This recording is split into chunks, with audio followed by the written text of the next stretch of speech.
I'm here today with Sarah Grant, founder and lead organizer of Be.Neat Studio. Hi, Sarah. Welcome. Hi, Paul. Thank you. How you doing? I'm good. I'm Amazing. just calling in from the cottage. Yeah, a lot of people are hanging out at the cottage these days. Yeah, It's a good chance to, get out of the enjoy city, the open space. and enjoy. Yeah. Break before the unknown of September. Yeah, 100%. Well, I was really looking forward to connecting with you because, after meeting you and kind of reading what you do, I think it's so important these days to really organize your life, and especially with everyone, like kids at home, family at home. I think the emphasis at home is more than ever. So how did you come up with the idea, and how did you get started in this business?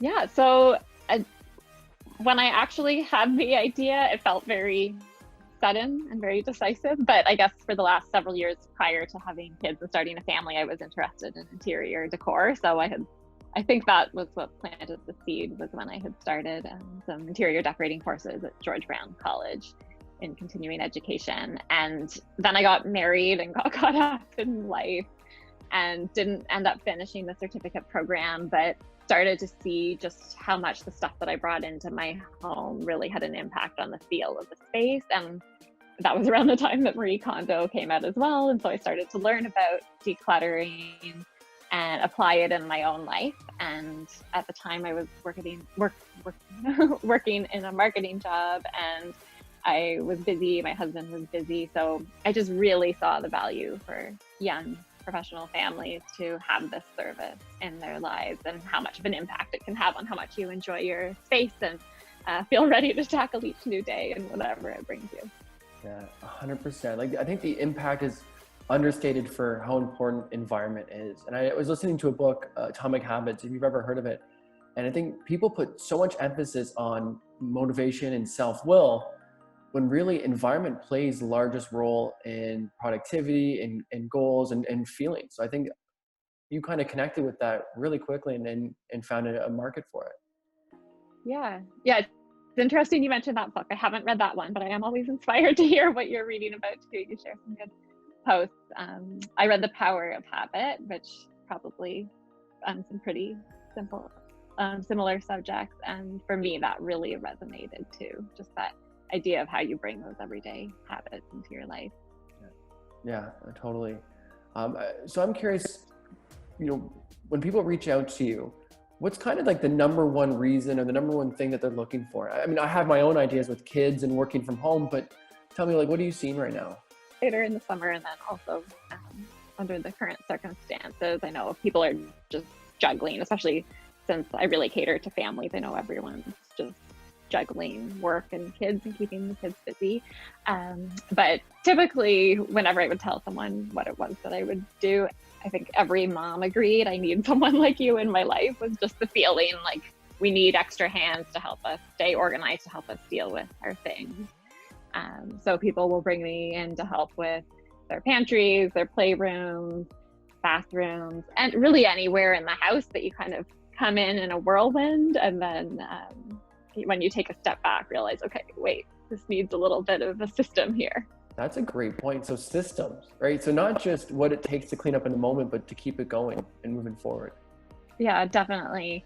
I think it's really easy in your home to just be caught up in what you're doing and not see bigger picture. And it's easy to do that in your life when it's just one individual, but I really see the opportunity for families to have systems. And so I could start to appreciate, I've always had an awareness that there were people out there that were into organizing, and I didn't really think about that for the home until I had kids. And I thought, okay, yeah, you definitely need a system. People need to know where things go. People need to know when they come in the door where they should put their things down.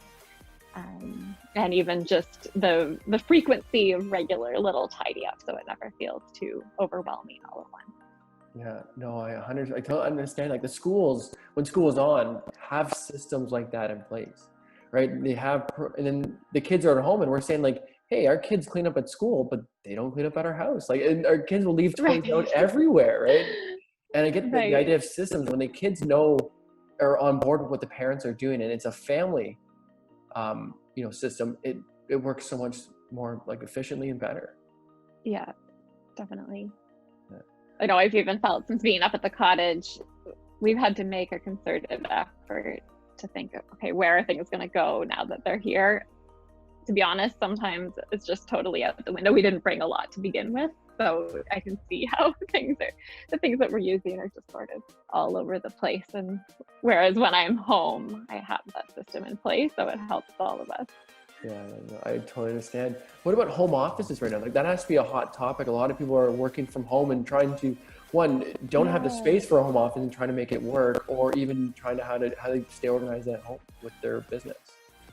Yeah, and then when you throw kids' office, our school desk setups into the mix too, it's a whole other layer. Yeah, a friend of mine reached out to me the other day and said, kids' desk chairs are not available anywhere. They're sold out.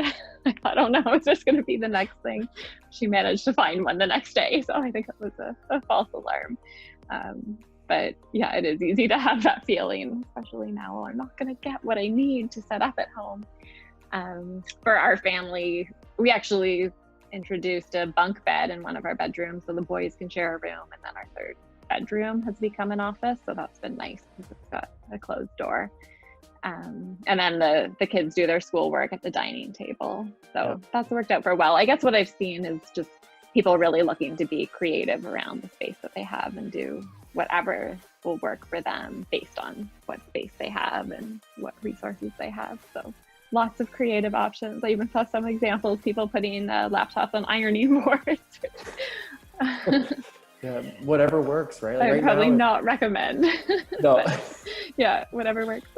Yeah, like I guess you have to be fairly creative in your business, I guess, because it's one thing to know what you're doing in your house and say, hey, this is what the system I've created. But to go into other people's house and understanding how they live and the spaces that they have, I'm assuming you have to be somewhat flexible and creative to make it work. Yeah, it's part of what I really enjoy about it. Just getting to know different people, learning about their spaces, what's working for them, what's not working. And sometimes people just need a fresh set of eyes too, to not get focused on all the little things or how they did things before, but just having a fresh set of eyes to talk it through. Sometimes you don't even know who's bringing the idea, but an idea comes up in a conversation. But they'll say, oh, I didn't think about that before. And they may have just thought about it in the moment as we talked through the options. Yeah, totally. Now, this may be a little too personal, but do you ever have to play tiebreaker in a household? Oh, between partners? Yeah. To be honest, I generally deal entirely with women, and I don't see dads or husbands unless I'm working with them on their office. That's been one exception. Okay. Yeah, I got sent into one garage that was organized by the husband, one of my good friends, organized by the husband, and my friend wanted to do more with it, and I just thought, you know what, I think it's better that I stay out of this one because he was quite proud of it all. Let's send that one to therapy first. Yeah, and then I never pardon? Let's send that issue to therapy first, and then you can come in and build it. Yeah, what I try and do is just focus on the positive, and even with decluttering, a lot of people have negative perceptions. Even if I'm just dealing with one person, they may feel a little bit scared or concerned that I'm going to tell them to get rid of stuff. But we always start with what is it that you have that's the most useful and that you use in this space, and what here is special to you and do you enjoy, and let's carve out room to make that accessible, and from there the other things sort of fall off. And so there's never really any conflict or picking sides. People tend to be surprised by how much stuff they have that they forget they have and that they want to get rid of anyway. No, totally.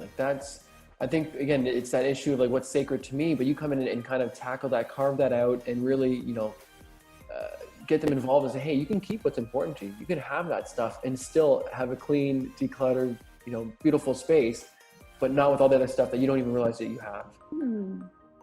I think that's a great way to look at it. Now going forward, September, kids are potentially going back to school, may not. And even my business, a lot of things changed during COVID in terms of how I went into people's house, how I even met with them. Have you noticed any major changes for your business? Yeah, I mean, in the past, I would work with up to a few clients a week. So I'm planning for fall and how I can safely accommodate going back into people's homes. So thinking about a few options and really just planning to work with people on a case by case basis in terms of what makes them most comfortable. For me personally, I'm conscious of having good air circulation, wearing masks, because it is the type of work that you are there doing for several hours. I can work independently, so I don't have to be in the same room as other people, as long as there's a chance to have some regular communication and check-in. So those are the key things for me, in addition to figuring out what kids will be doing for school, and just making sure that they're staying healthy and able to participate in school. Yeah, no, I know it's the big concern on everyone's mind. I know it's in my neighborhood, that's all we're talking about. Every time the parents see each other, it's like, what are you doing? What are you doing? Yeah. But it looks like offices are staying home. People home from work is going to be a new trend going forward. Like, outside of what's happening with the kids in school, a lot of businesses are choosing to stay at home and work from home. So I think people are looking to make long-term adjustments to their house for that. Yeah. Have you been seeing a lot of movement in the market on your end? 100%. Like around that? I think more than ever, it's the internal look at what amenities does my house offer rather than what amenities are outside my house. My clients that work in Toronto, they come to Toronto for the amenities. Hey, what parks are here? What's the transportation of the community like? What are the schools like? And so there's less emphasis on that right now, and saying, okay, what does my house offer? Does it have a pool? Does it have a backyard? Where can I put my home office? So there's definitely been a big shift of people asking those questions, like, does my home meet my needs? Mm-hmm. But a lot of people, it's challenging to move, to uproot families, kids, expensive to buy and sell. So, I think what you offer is a great alternative to say, hey, before you jump ship on your current situation, how can we improve your current living situation? Yeah, definitely. When I first decluttered my own home, and when I've helped other people too, I definitely see that people going from that feeling of I don't have enough to thinking, oh wow, I had too much. I just couldn't access it properly, or didn't realize, that it was too much. I've seen that over and over again in people's closets, where they think they have nothing to wear, to feeling like they have so much, to just looking around and feeling more of a sense of gratitude for what you do have when you actually have the time to edit it and make things accessible and get rid of what you don't need.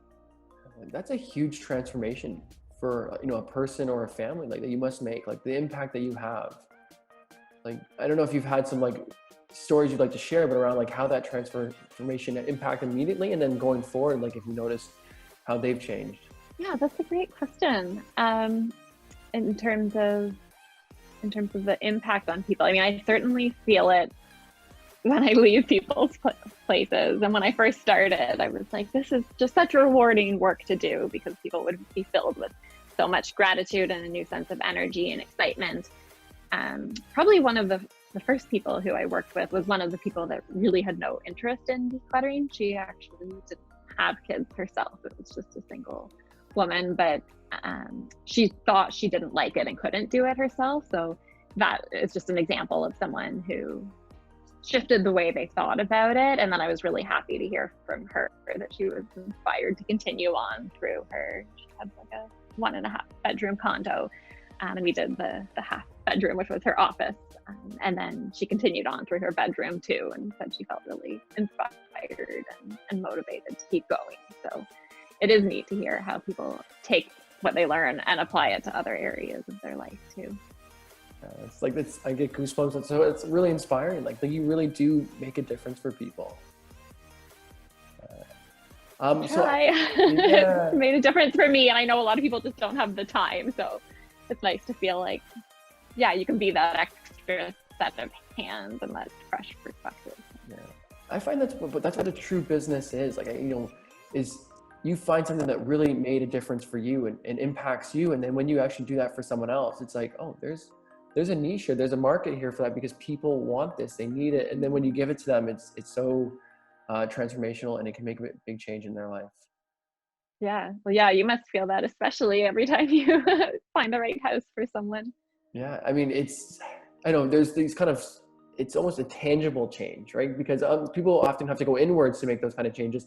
I'm doing it on the outside. I show them a new house and a new possibility, and and people love it, right? But being able to take their current space and make it work is another form of like internal work and that's why I look at this time as being so important, is, hey, how can we make our spaces better while we're going through this? And so I love what you're doing. If someone wanted to reach out to you and kind of get more information on what you do and have a conversation, what's the best way for them to do that?